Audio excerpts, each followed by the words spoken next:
êtes aux 20h de la chaîne africaine. Bienvenue à toutes et à tous.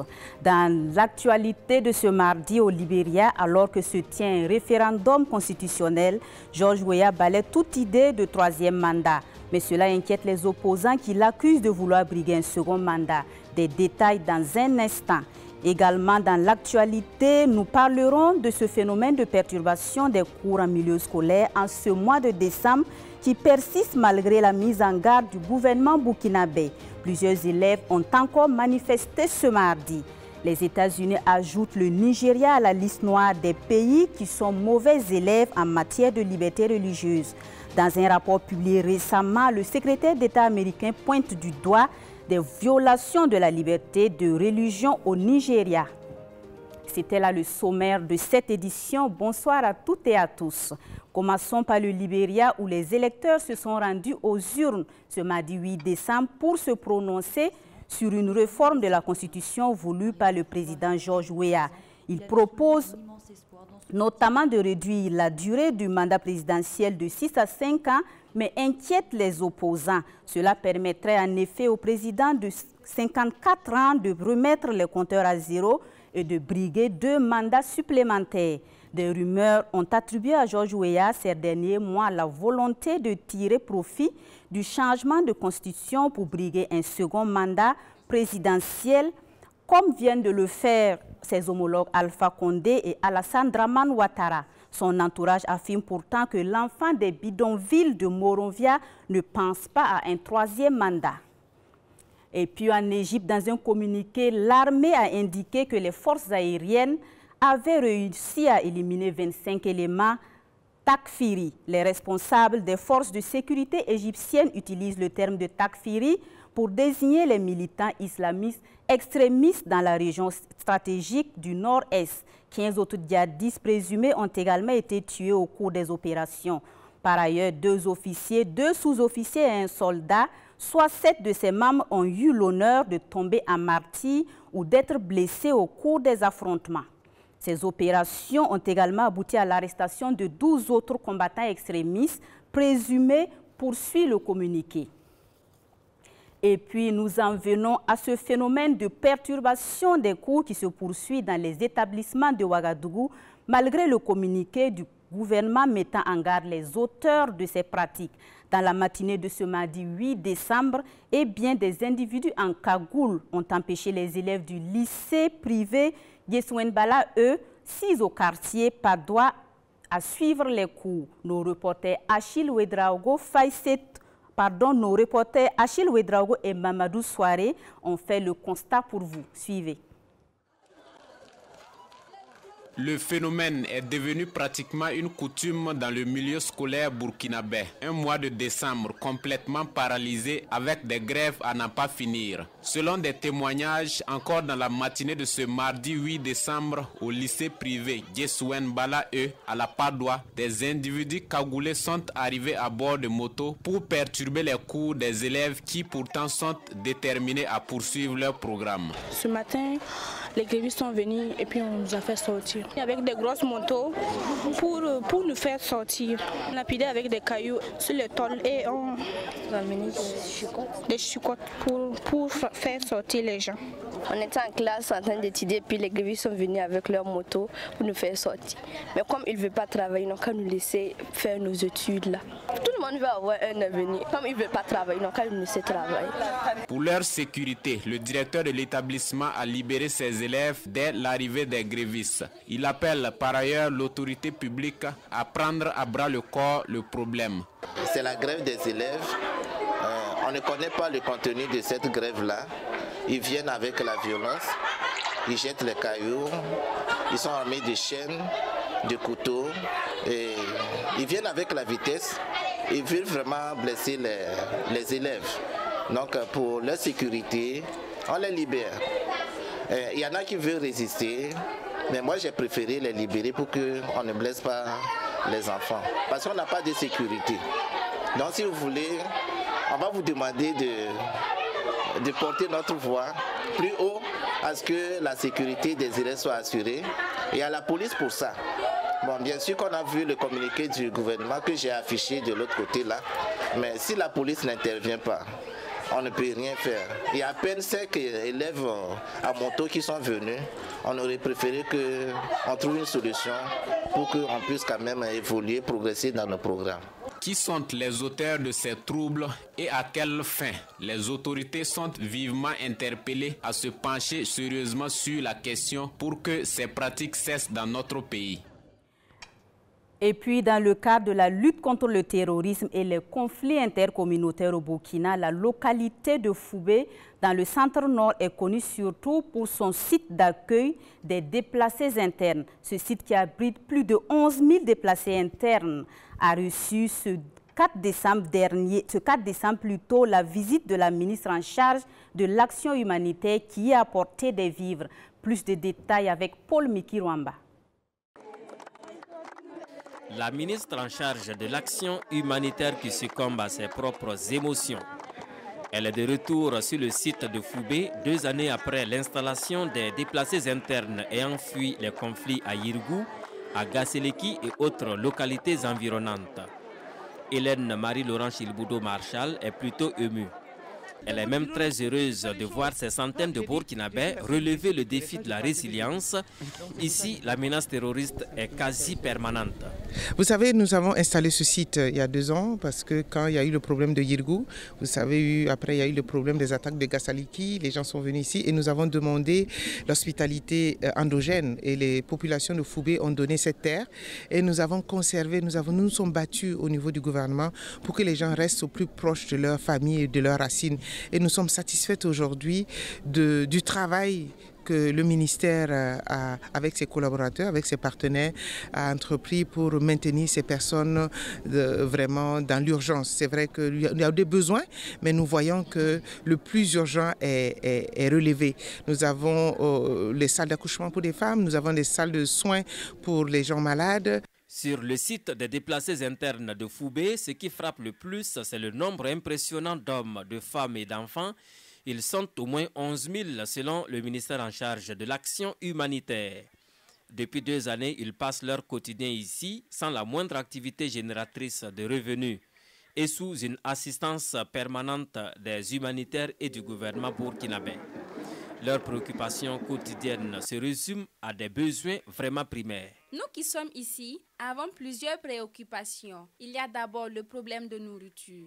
En plus, il y a un manque d'eau sur le site. Tout ce que l'on nous avait remis comme nourriture est fini, alors nous en avons encore besoin pour nous nourrir et nourrir nos enfants.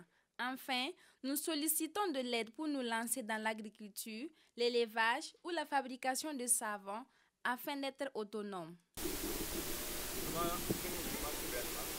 Nous sollicitons l'aide du gouvernement pour être autonomes à travers des activités qui seront rémunératrices afin que nous puissions entretenir nos familles. Car nos épouses nous demandent souvent de l'argent que nous n'avons pas pour elles. Si on avait de quoi nous occuper utilement, ce serait mieux pour nous en attendant de pouvoir nous retourner un jour dans nos villages respectifs. Vendredi 4 décembre 2020, le ministère en charge de l'action humanitaire, aidé par l'armée de l'air, a effectué un nouvel envoi de vivres au bénéfice de ses déplacés internes. Au moins 2 voyages d'hélicoptères pour transporter ces sacs de riz et de maïs depuis Ouagadougou pour survoler la zone rouge et porter secours à ces populations qui ne demandent que cela. Vous voyez, c'est des populations qui ont parfois manqué de vivre. Ils n'avaient pas de quoi manger et nous avons essayé de les porter et nous les avons vues résilientes. Elles ont dansé pour nous. Elles sont contentes de nous avoir. Le fait seulement de nous voir. Vous savez, vous ne vivez pas au quotidien avec ces personnes.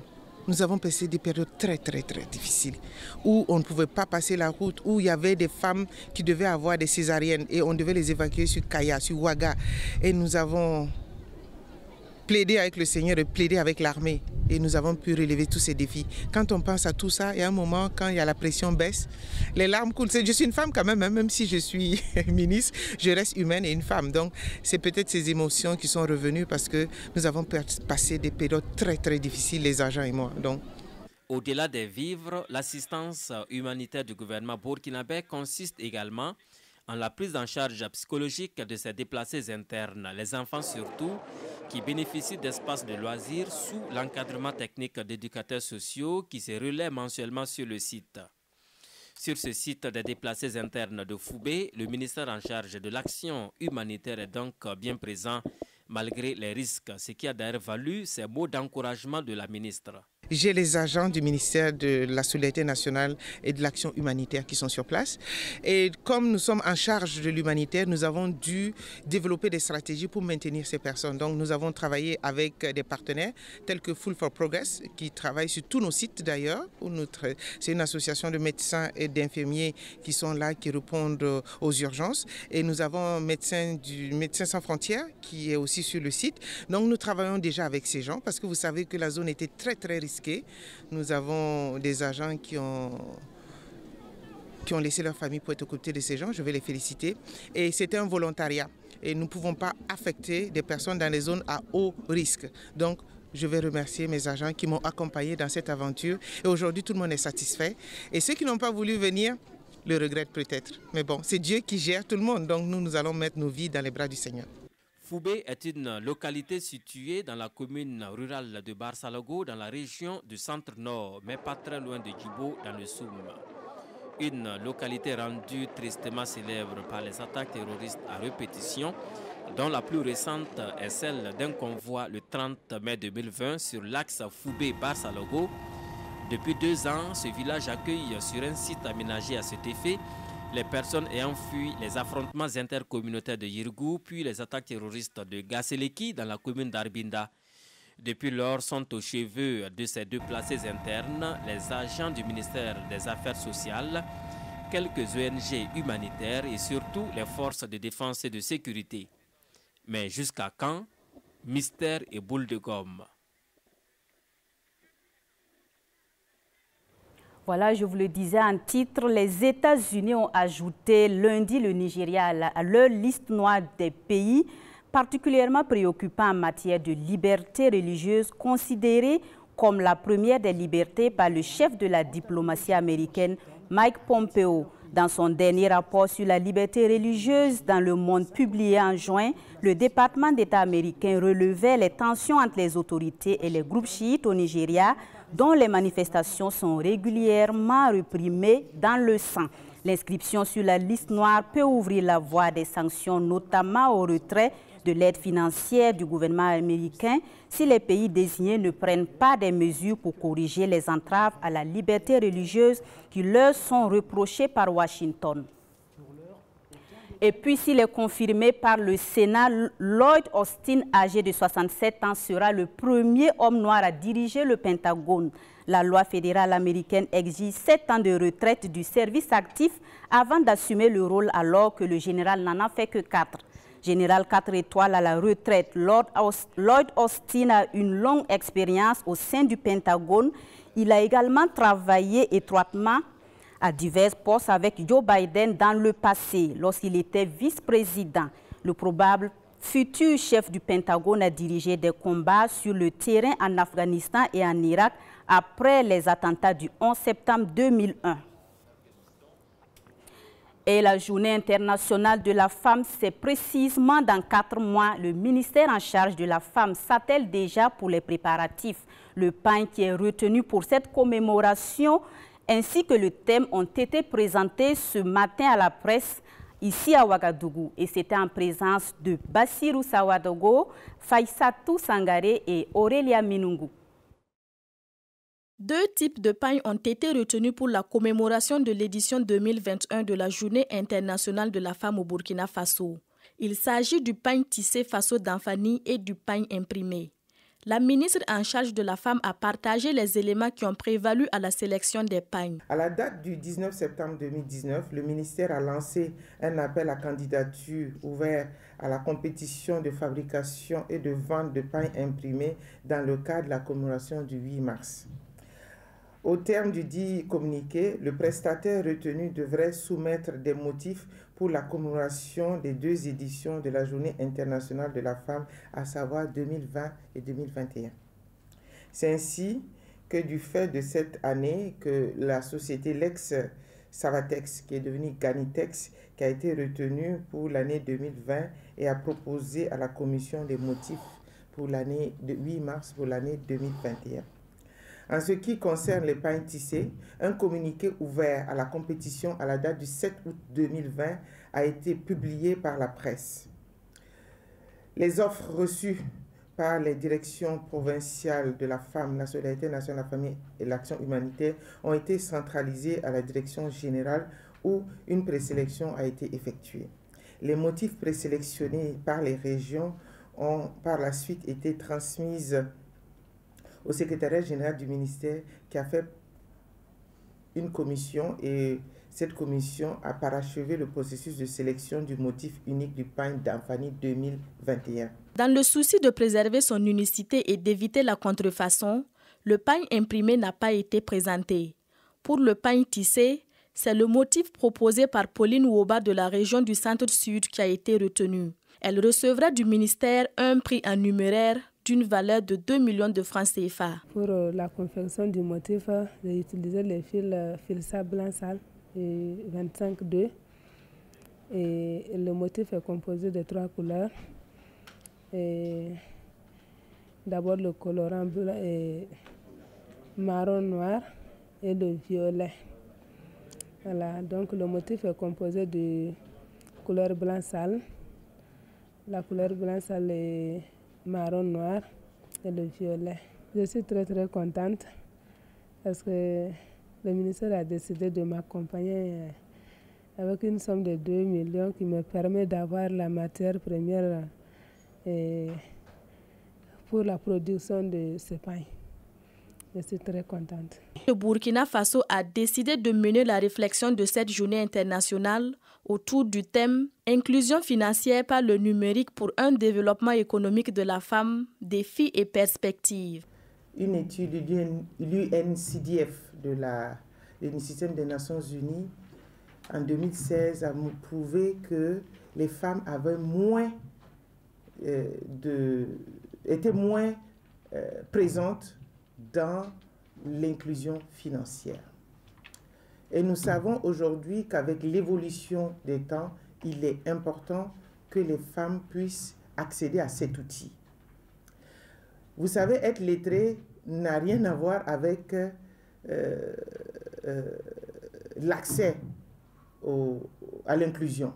On peut ne pas aller à l'école et parler sa langue. Hein. Il suffit de savoir comment manipuler cet outil. Le pain retenu portera le thème ainsi que le logo du ministère. Les caractéristiques du pain tissé seront diffusées gracieusement à l'ensemble des tisseuses de pain au plan national. Les 3 pains imprimés coûtent 6 000 francs sur le marché, ainsi que le pain tissé, affirme Hélène-Marie-Laurence Ilboudo-Marchal. Et voilà qui met fin à cette édition. Merci de votre fidélité à la chaîne africaine. Bonsoir.